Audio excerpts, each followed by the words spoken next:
그래서 오늘은 이제 예수님께서 제자들을 부르시고 많은 사람들을 고치시고 예수님께서 사내들인의 거센 반대를 본격적으로 받기 시작하세요. 뭐 그 전부터 그러셨지만 사내들인 입장에서는 그럴 수 있습니다. 왜냐면은 침례 요한 때부터 그랬죠. 침례 요한이 이제 요단강 근처에서 침례를 줄 때에 사람들이 성전으로 와야 되는데 성전에 오는 인구들이 다 요단강으로 빠졌거든요.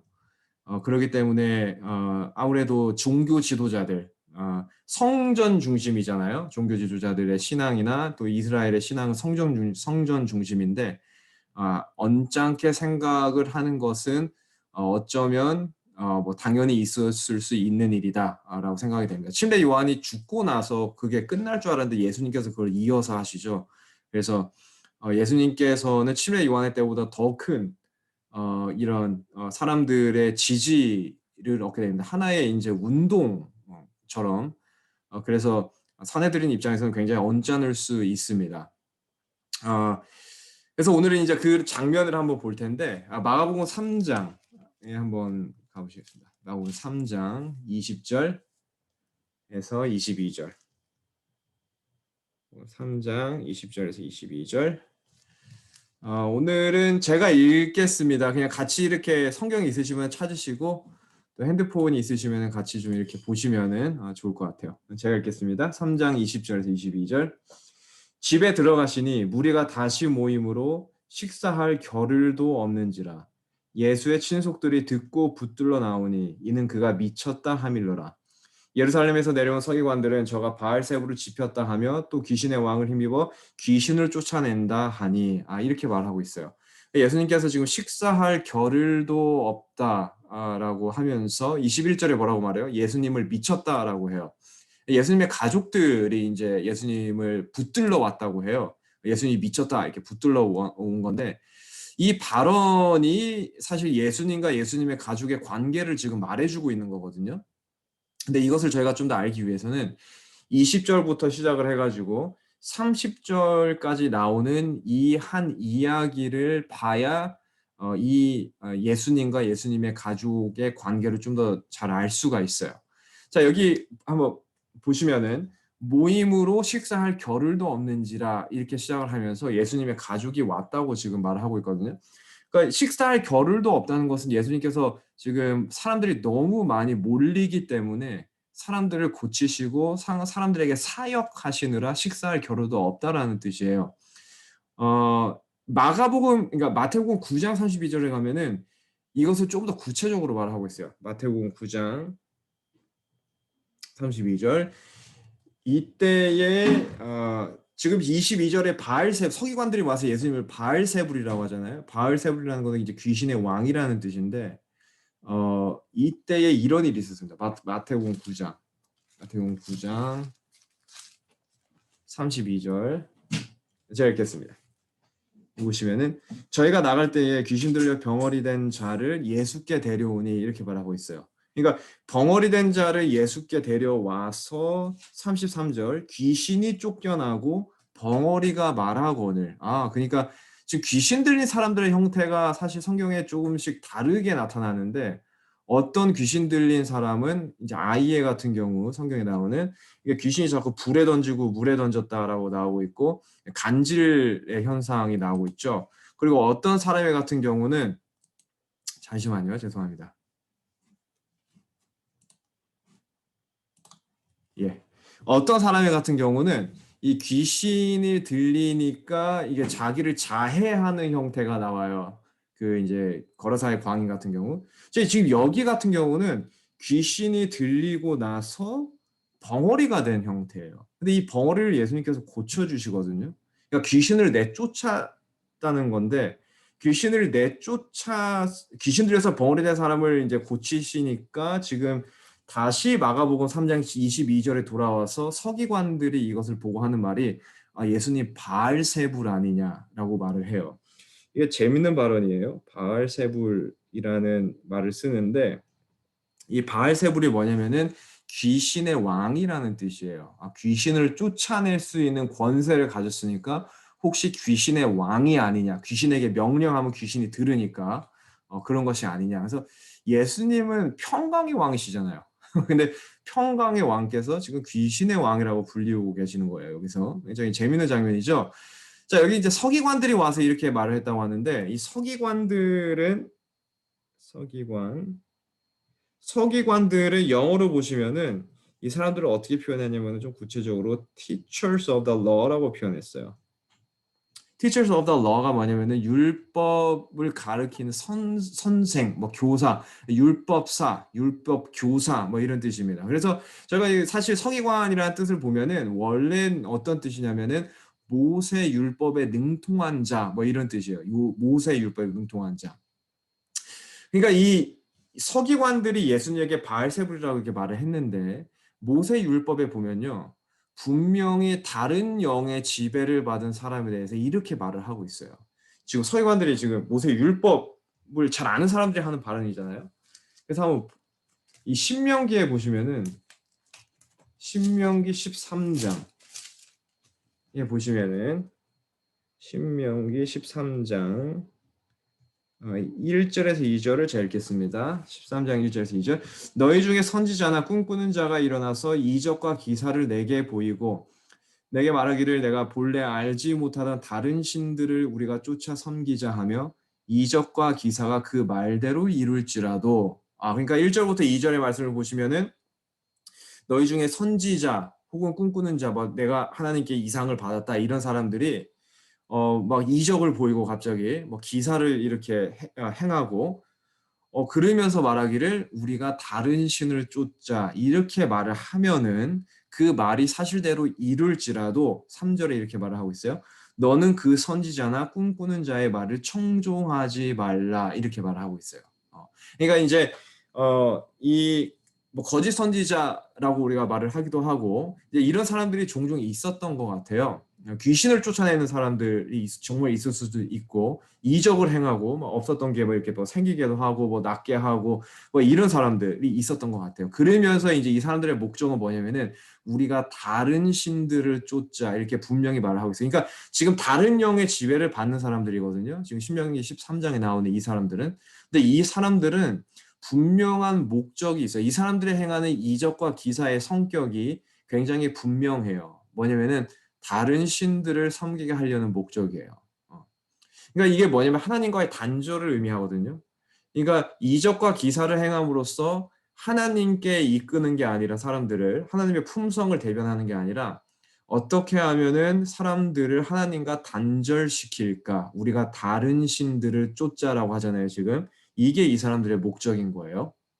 자, 근데 예수님의 지금 치유하시는 성격, 이 치유하시는 사역의 성격을 보면은 마태복음 9장에는 이렇게 말하고 있어요. 마태복음 9장 35절. 마태복음 9장 35절 이렇게 말하고 있어요. 예수께서 모든 성과 촌에 두루 다니사 저희 회당에서 가르치시며 천국 복음을 전파하시며 모든 병과 모든 약한 것을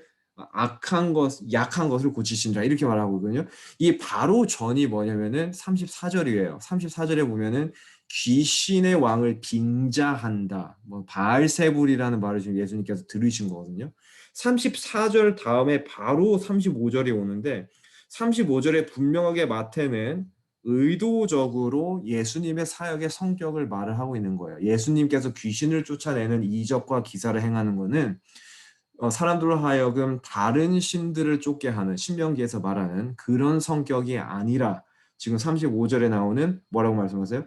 천국 복음을 전파하시며 모든 병과 모든 약한 것을 고치시니라라고 정확하게 예수님의 사역의 성격을 찝어내고 있어요. 그러니까 예수님의 사역의 성격은 하나님과의 단절을 의미하는 것이 아니라 지금 귀신을 쫓아내신 거는 하나님과의 회복을 의미하는 거예요. 이걸 예수님께서도 직접 말씀하시거든요. 마태복음 다시 가보세요. 마가복음 3장 23절. 마가복음 3장 23절 그 이야기로 다시 돌아가서 예수님께서 이제 그거 대변하세요. 이 서기관들이 바알세불이다 이러니까 예수님께서 말씀하시기를 23절 예수께서 저희를 불러다가 비유로 말씀하시되 사단이 어찌 사단을 쫓아낼 수 있느냐. 그렇죠. 명확하게 설명하시거든요. 사단이 사단을 쫓아낼 수도 없고 쫓아낼 이유도 없다라는 거예요.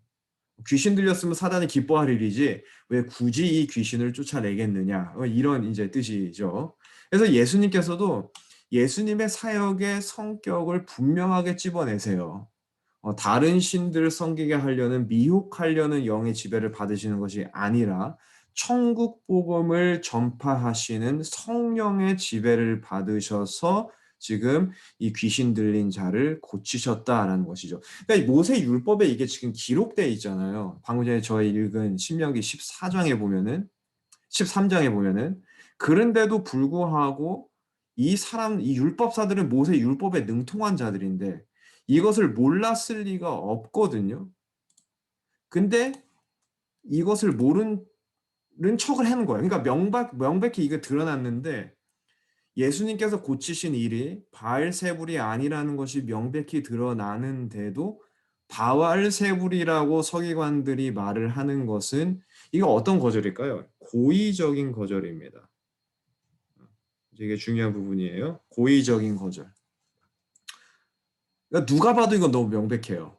그리고 더군다나 이 사람들은 율법을 연구하고 공부하고 율법에 정통한 사람들인데 모세의 글에 그런데도 알지 못했다라는 것은 진짜 알지 못했던 것이 아니라 그들에게 분명한 명백한 예수님의 사역의 성격이 드러났는데도 불구하고 바알세불이라고 하는 것은 이것은 명백히 고의적인 거절이다라는 것이죠.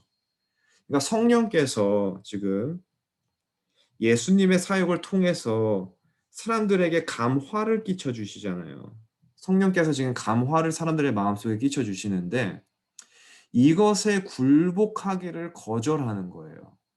이 굴복하기를 거절하는 이 자세, 이게 뭐냐면은 결국 고의적인 거절입니다. 성령께서는 수많은 일들을 통해서 정말 사소한 일부터 정말 큰 일까지 그게 뭐 어떤 상황이 되었든지 간에 우리 마음속에 감화를 주세요. 이 당시에 예수님께서도 치유하시는 사역이 그냥 이 사람이 잘 되라고만 하는 목적도 있지, 아니, 그것을 좀 더 넓어서 그 비욘드 그 넘어가서 이 사람 이것을 이 상황에 가치 있는 사람들, 이것을 보는 사람들, 그다음에 이것에 비슷한 상황에서 환자가 된 사람, 이 사람들이 모두 성령의 감화를 받도록 예수님께서 지금 고쳐주시는 거거든요. 그러니까 지금 서기관들조차도 예수님한테 바알세불이라고 했지만 성령의 감화를 받았단 말이에요. 정말 이 사람은 하늘의 성령의 지배를 받아서 사역을 하는 메시아가 분명하구나. 이것을 몰랐을 리가 없는데 너무 명백한데 이 성령의 감화를 거절했다. 이것은 뭐냐면은 고의적인 거절입니다. 성령께서 마음속을 빛을 비추실 때 마음에 여기에 굴복하기가 싫은 거예요. 이것을 인정하기 싫은 거예요. 가인의 같은 경우는 가인의 이야기 잘 아시죠? 가인의 같은 경우는 이 성령의 감화를 언제 받았을까요? 성령의 감화를 아벨한테 받았거든요. 아벨이 양을 바치잖아요. 양을 바치고 나서 가인은 양을 안 바쳐요. 자기의 이제 소산을 바치는데 분명히 피가 빠졌습니다. 그래서 아벨이 가인에게 말을 해요. 분명히 이건 범죄다. 분명히 피가 반드시 제사에는 포함되어야 된다. 가인에게 말을 하거든요. 이때 가인이 성령의 감화를 받습니다. 마음속에.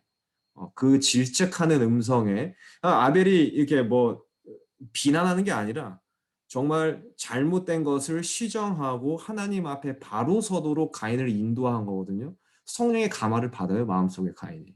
그리고 이것을 말하는 무엇보다 중요한 아벨의 품성, 아벨의 전생에 나타난 품성에서 그 순결한 품성에서 깊은 성령의 감화를 받습니다. 가인도. 근데 이거에 굴복하기가 싫은 이유가 뭐였냐면은 이것에 지금 굴복하게 되잖아요. 그럼 뭐가 무너져요? 자기의 자존심. 이게 무너져요. 그러니까 이 자존심을 내가 희생시키느니 차라리 내 마음속에 들리는 성령의 감화를 내가 거절하겠다. 가인의 선택이었던 거예요. 그래서 내 자존심을 희생시키는 게 나에게 너무 커 보이고 또 나의 자존심을 희생시키고 성령의 감화를 의지하는 게 너무 자기에게는 약해 보이는 거예요. 이건 약한 사람들의 태도 같은 거예요. 뭐 부조의 선지자의 표현을 보면은 그런 표현을 쓰고 있어요. 이 양을 의지하는 것은 자기가 굉장히 약해 보였다. 이렇게 표현하고 있어요. 왜 의지해야 되냐 이거예요. 나 힘이 있는 나도 내가 뭘 못하는데 뭐 이런 거죠. 왜 양을 의지해야 되나 이런 건데 가인이 그것을 굴복하지 않았던 것은 성령의 감화를 자기의 자존심 때문에 그랬습니다. 그래서 가인의 거절도 고의적인 거절이에요. 이 서기관들의 거절과 가인의 거절이 틀리지 않습니다. 그래서 이 고의적인 거절을 하잖아요. 그러면은 성령께서 하실 수 있는 일이 없어요. 마태복음 3장 다시 가보세요. 마가복음 3장 28절에 30절에 그래서 예수님께서 이제 이 말씀을 하시는 건데 이 이야기를 읽으면서 갑자기 이 말씀을 하세요. 그래서 왜 이 말씀을 하시리라고 생각하실 수 있는데 이 이유 때문에 28절의 말씀하시는 거예요. 28절 내가 진실로 너에게 이르노니 사람이 모든 죄와 모든 해방하는 회방은 사하심을 얻되 누구든지 성령을 회방하는 자는 사하심을 영원히 얻지 못하고 영원한 죄에 처하느니라 하시니 이렇게 말을 하고 있어요. 그래서 성령의 감화를 우리가 고의적으로 거절할 때에는 성령께서 우리와 함께 계시더라도 우리가 그 음성을 더 약하게 듣게 됩니다. 그걸 거절하면 거절하게 될수록 그 음성을 우리가 더 분명하게 못 느끼게 돼요. 그래서 결국 우리의 선택으로 말미암아 죄 사함을 받지 못한다라는 뜻이에요. 이게 어느 때 이제 이런 상태가 일어나면은 고의적인 거절이 계속될 때 이 상태가 일어납니다. 약간 가인의 같은 경우도요. 뭐 다 서기관들이 다 그런 것 같지는 않아요. 나중에 분명히 또 회개한 서기관들도 오순절 때 분명히 있었을 겁니다. 가인 같은 경우도 하나님께서 이제 가인을 용서하시고 나중에 유리하는 자가 될지라 이러거든요. 그러니까 땅에 정착하지 말고 계속 이렇게 떠돌아다니는 유리하는 자, 그러니까 이 방랑자 뭐 이런 뜻인데, 근데 가인이 그의 음성을 안 듣습니다. 그리고 이 도시를 짓죠. 자기의 아들의 이름을 따가지고 도시를 지어요. 네, 고의적인 거절입니다. 하나님께서 분명히 명령하셨는데 그것 또한 거절한 거예요. 고의적인 거절은 고의적인 거절로 말미암아 성령의 감화를 우리가 더 이상 느끼지 못하는 상태는 어느 상태냐면은 이 거절이 계속될 때, 고의적인 거절이 계속 반복적으로 일어날 때에 결국 우리가 죄를 깨닫지 못하게 되는 상태가 되기 때문에 죄 사함을 받을 수가 없습니다. 죄 사함을 받는 것은 우리가 십자가를 의지할 때거든요. 그런데 죄의 흉악성을 보지 못하면은 십자가의 필요성이 사라져요. 성령께서 그 흉악성을 보게 해주는 역할을 하거든요. 근데 그거를 거절해 버리면은 우리가 십자가로 나아갈 수 있는 힘이 사라집니다. 그래서 죄 사함을 결론적으로 받지 못하는 거예요. 고의적인 거절 이게 참 무서운 거예요. 계속적인 고의적인 거절이죠. 이 사람들에게 특징이 있는데 예수님을 따르지만 열매가 없어요. 이게 결정적인 사람들의 특징입니다. 고의적인 거절을 계속하는 사람들은 예수님을 잘 따른다고 말을 하는데 열매가 없어요, 삶에. 예수님을 따르는 그 열매가 없습니다. 사실 이제 이것과 굉장히 밀접하게 연관되어 있는 이야기가 사도행전 3장에 죄송합니다. 사도행전 4장에 잠시만요.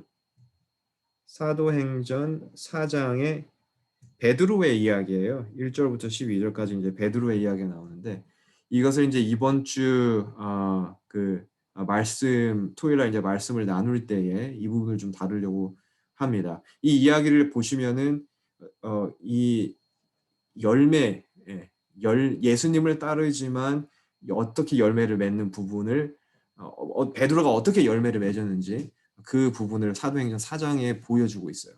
베드로도 고의적인 거절을 했죠. 예수님께서 그것까지 예견하셨습니다. 나를 부인하겠다. 고의적으로 거절을 했는데 이 베드로에게는 고의적인 거절이 계속적인 거절이 아니라 그것을 회개하고 나중에 열매를 맺는 삶으로 갔어요. 그 열매를 이렇게 분명하고 명백하게 맺는 부분이 사도행전 4장이에요.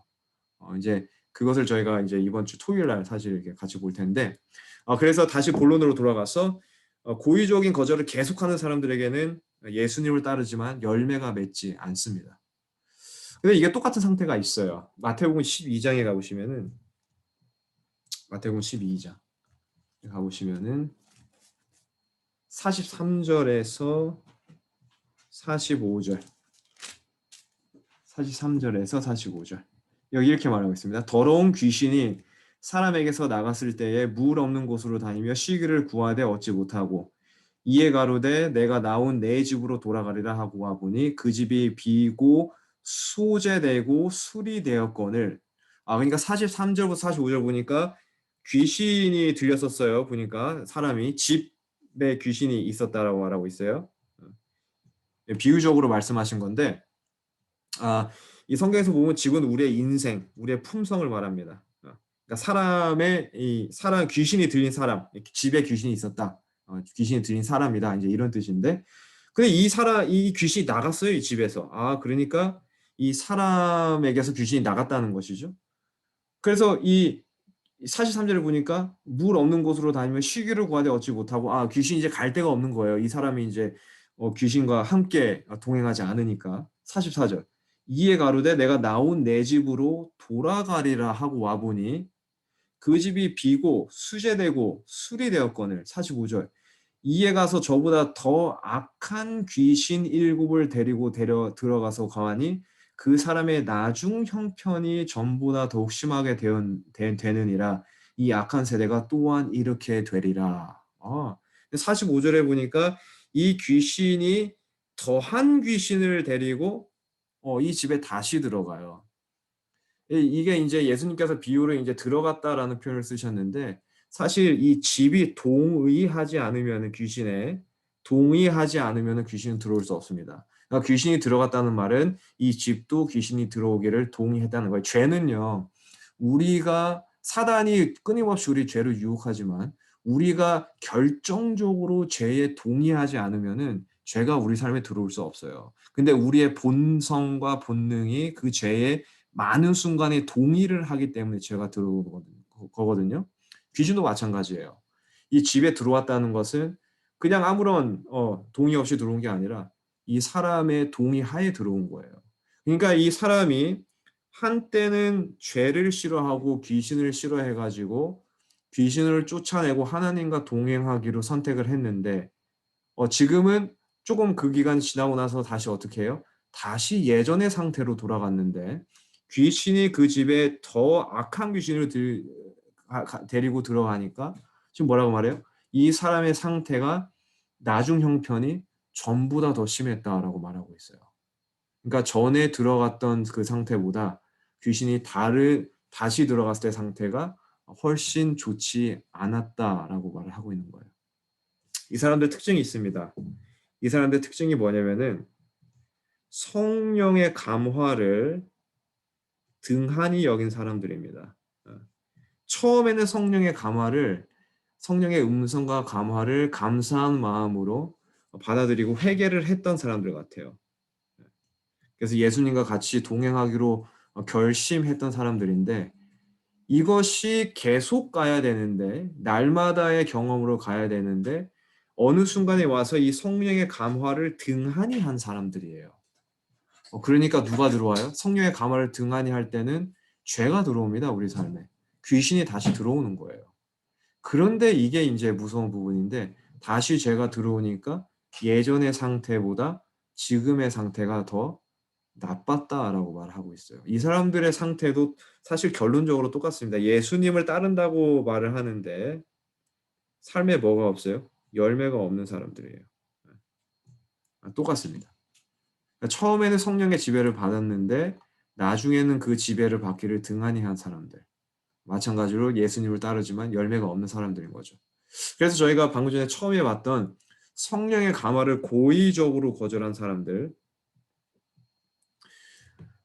이 고의적으로 거절한 사람들과 성령의 감화를 등한히 여긴 사람들, 이 모두가 같은 상황에 처하게 되는 거예요. 둘 다 열매가 없습니다. 예수님을 따른 건 뭐 기간이 오래될 수 있어요. 이 교회를 다닌 기간도 오래될 수 있고, 하지만 열매가 없는 거예요. 등한히 여겼거나 성령의 감화를, 아니면 고의적으로 성령을 거절했든가, 두 개 중에 하나입니다. 혼인잔치의 비유를 저희가 오래전에 봤잖아요. 이 혼인잔치의 비유가 이것을 잘 이게 자세히 읽어보면 이걸 잘 대변해주고 있어요. 이 두 부류를 잘 설명해주고 있어요. 자세히 보시면은 혼인잔치 비유 때 처음에 초대를 받았던 사람들에게 보내잖아요, 종들을. 근데 초대를 거절해요. 초대를 거절한 부류가 어떤 부류냐면은 성령의 감화를 고의적으로 거절하는 부류입니다. 성령의 감화를 고의적으로 거절했어요, 이 사람들은. 근데 혼인잔치의 비유가 여기서 끝나는 것이 아니라 나중에 어떻게 가요?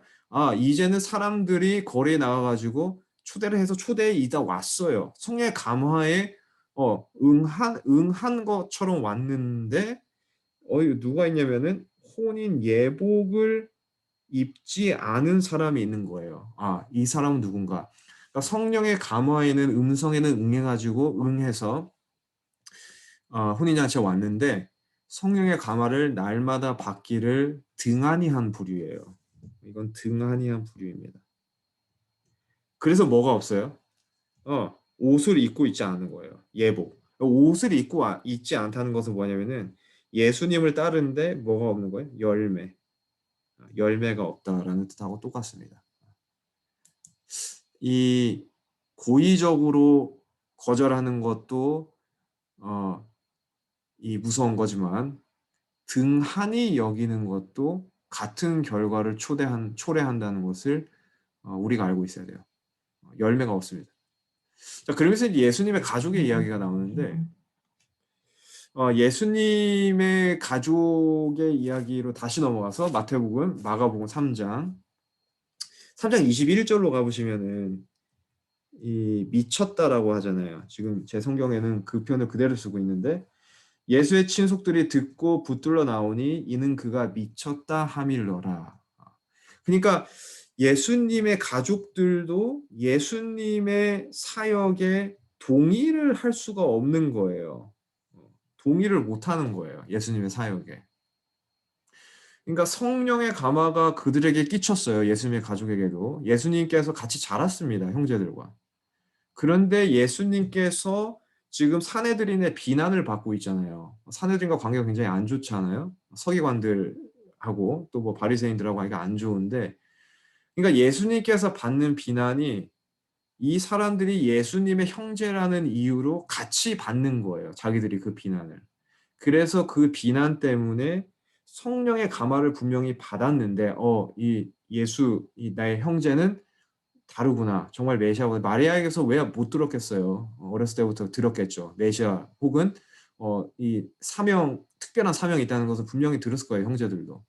그래서 예수님의 품성에서 마리아가 사실 예수님에게서 확신이 든 것이 바로 예수님의 품성이었습니다. 예수님의 품성이 달랐어요. 그러니까 형제들도 예수님의 성령의 감화를 받았는데 이것을 고의적으로 거절하거든요. 이 고의적으로 거절하는 이유가 뭐냐면 자신들이 비난을 받기 싫어서 그래요. 예수님의 형제라는 이유로 자신들에게도 그 비난의 화살이 꽂히니까 받기 싫은 거예요. 그래서 예수님의 활동에 동의하지 못하는 거예요. 그래서 예수님한테 지금 미쳤다라고 하는 거예요. 이성적이지 않다라는 건데, 이 상태가 서기관들의 상태와 비슷한 상태입니다. 서기관들은 마찬가지로 성령의 감화를 받았는데 고의적으로 거절했죠. 왜 그럴까요? 자기 자존심 때문에 그렇습니다. 자존심 때문에. 예수님을 거절한 사람들이 중간에 예수님을 인정하면은 그건 뭐예요? 예전에 내가 틀렸구나라는 것을 인정해야 되는 거거든요. 이것을 하기 싫은 거예요. 자존심 때문에 그렇죠. 그래서 고의적인 거절에 대한 이유는 다를 수 있어도 약간씩 결국은에는 성령의 감화를 고의적으로 거절하는 것, 그 감화에 굴복하지 않는다는 것은 동일합니다. 그래서 예수님의 가족과 예수님의 관계가 이런 관계예요. 고의적으로 이 형제들이 예수님을 거절했다라는 것이죠. 그래서 예수님께서는 가정에서 이해를 받지 못하셨어요. 그래서 예수님에게 있어서 가장 큰 십자가가 있었다라고 우리가 말을 한다면 그것은 바로 무엇이냐면 가족이었습니다. 가장 가까운 곳에 있었어요. 예수님에게서는 가장 큰 십자가는 바로 예수님을 제일 이해하지 못하고 가장 가까이에서 예수님의 품성을 가장 아주 구체적으로 봤던 사람들이 오히려 예수님을 이해하지 못하고 그 활동에 동의하지 않고 미쳤다라고 한 이 가족이 바로 예수님에게서는 가장 큰 십자가였다. 이게 예수님의 시대표의 표현을 보시면은 예수님에게 가장 큰 괴로움은 이 가족에게서 왔습니다. 가족은 이해를 받는 곳이거든요. 그 가족은 평안을 받는 곳이고 또 가족은 나의 이야기가 다른 사람의 가족의 귀에 들려줄 수 있는 그런 안전한 곳인데 예수님에게서는 가족은 그런 곳이 아니었던 거예요. 어 3장 3 그래서 예수님께서 이렇게 말씀하세요. 가족들이 왔어요. 이제 문 밖에 이렇게 서 있는데 31 절에서 33 절. 제가 읽겠습니다. 때 예수의 모친과 동생들이 와서 밖에 서서 사람을 보내어 예수를 부르니 무리가 예수를 둘러 앉았다가 여짜오되 보소서 당신의 모친과 형제 동생들과 누이들이 밖에서 찾나이다. 33 절. 대답하시되 누가 내 모친이며 동생들이냐 하시고 예수님께서 지금 말씀하시기를 사람들이 이렇게 들으면 좀 오해할 수 있겠죠. 형제들이 명백하게 밖에 있는데 누가 내 형제냐. 지금 예수님께서 이 말씀하시는 건데 그러니까 예수님의 사역을 지금 멈추려고 온 거거든요. 왜냐하면 21절에 분명히 예수님의 활동에 동의를 하지 못했습니다. 예수님을 미쳤다라고 했어요. 그래서 예수님께서는 지금 자기의 사역을 멈추려고 온 사람들은 자기의 형제들이 아니다라는 맥락에서 말씀을 하신 거예요. 반면에 누가 형제들이냐는 35절에 보시면은 누구든지 하나님의 뜻대로 하는 자는 내 형제요 자매요 모친이니라 이랬어요. 하나님의 뜻대로 하는 사람들이 바로 나의 형제들이다 이런 거예요. 나중에요. 지금 이제 이 가족들이 예수님 서기관들과 비슷한 태도를 보이잖아요. 고의적으로 계속 성령의 감화를 거절하는데 나중에 이 형제들이 다락방에 포함됩니다. 그 사도행전 1장에 보시면은 예수님께서 인제 승천하시고 제자들이 다시 찬송하면서 기뻐하면서 다락방에 마가의 다락방에 모이거든요. 한 120명 정도 모이는데 이때에 구체적으로 누가가 마가복음 이 사도행전 1 장에 기록을 하는 것은 예수의 형제들도 거기에 있었다라고 기록을 하고 있어요. 그러니까 다락방의 인원의 지금 이 형제들, 예수를 미쳤다라고 한 형제들, 성령의 감화를 고의적으로 거절한 형제들이 그 인원에 포함이 돼 있는 거예요. 그러니까 뭐냐면은 진정한 회개를 하고 성령을 받는 무리에 이 인원도 포함이 돼 있었다라는 거예요, 나중에. 지금은 이렇지만 나중에는 변화되었다라는 것이죠. 그래서 예수님께서는 첫째로 제자들 제자들을 끊임없이 인내하십니다. 예수님께서. 예수님께서 그렇게 가까이에서 몇 번을 "내가 죽겠다. 그리고 내가 부활한다."라고 몇 번을 말씀하시는데 제자들이 그것을 일부러 좋은 게 좋은 거라고 일부러 믿으려고 하지 않아요. 예수님께서 첫째로 제자들에게 끊임없이 인내하시고요. 십자가까지. 두 번째로 예수님께서는 사내들인에 끊임없이 인내하시고 사내들은 예수님을 끝까지 죽이려고 합니다. 예수님께서 끝까지 인내하세요. 세 번째, 예수님께서는 자기의 가족에게 끝까지 인내하십니다. 그 네 번째, 예수님께서는 자기 자신에게도 끝까지 인내하세요. 뭐냐면은 끝까지 자기의 신성을 사용하지 않으십니다. 끝까지 인내하시고 사용하지 않으세요. 그래서 이 예수님의 끊임없는 인내, 이 끊임없는 인내 때문에 나중에 많이 돌아와요. 나중에 제자들이 돌아오고요. 고의적으로 예수님을 거절했잖아요. 이 성령의 감화를 거절했는데 나중에 제자들이 돌아옵니다. 그리고 나중에 사내들인의 많은 사람들이 또 돌아와요. 이 사도행적을 읽어보시면은 그 사실이 나타납니다. 그리고 나중에 예수님의 가족도 돌아와요. 다락방에 있었잖아요. 이 가족들도 성령을 받습니다. 다 돌아오는 거예요. 이게 뭐 때문에 가능한가? 바로 예수님께서 끊임없이 인내하셨기 때문에 이들 중에 많은 사람들이 한때는 성령의 감화를 고의적으로 거절하였지만 다시 성령의 인도하심을 받는 것을 기쁘게 여긴 거예요. 그래서 우리도 죽기까지 한 명의 영혼을 위해서 인내하시고 십자가에 달리신 예수님을 날마다 바라볼 때에 우리도 성령의 인도하심을 기쁨으로 받습니다. 오늘의 결론입니다. 오늘은 여기서 마무리할 텐데 오늘의 결론 1번 성령의 감화를 고의적으로 거절하는 것과 제가 봤죠. 등한히 여기는 것. 모두 예수님을 따르는 우리의 삶에 열매를 주지 못합니다. 결과가 똑같아요. 혼인잔치에 오지 않은 것, 혼인잔치에 왔지만 예복을 입지 않은 것 마찬가지입니다. 똑같았어요. 결과적으로 삶의 열매가 없었습니다. 왕의 잔치에 참여하지 못했어요. 똑같습니다. 성령의 감화를 고의적으로 거절하는 것과 등한히 여기는 것, 삶의 열매를 주지 못합니다. 두 번째, 예수님께서 우리에게 인내하세요. 끝까지 인내하십니다.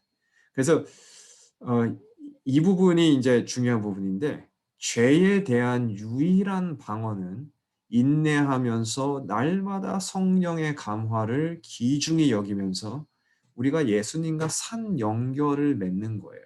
그래서 이 죄를 동의하지 않으면 죄가 우리 삶에 들어올 수 없다고 했잖아요. 근데 우리가 죄에 너무 쉽게 동의하는 것은 우리의 본성이 죄로 기울이기 때문이거든요. 그런데 여기에 동의하지 않을 방법이 있다는 거예요.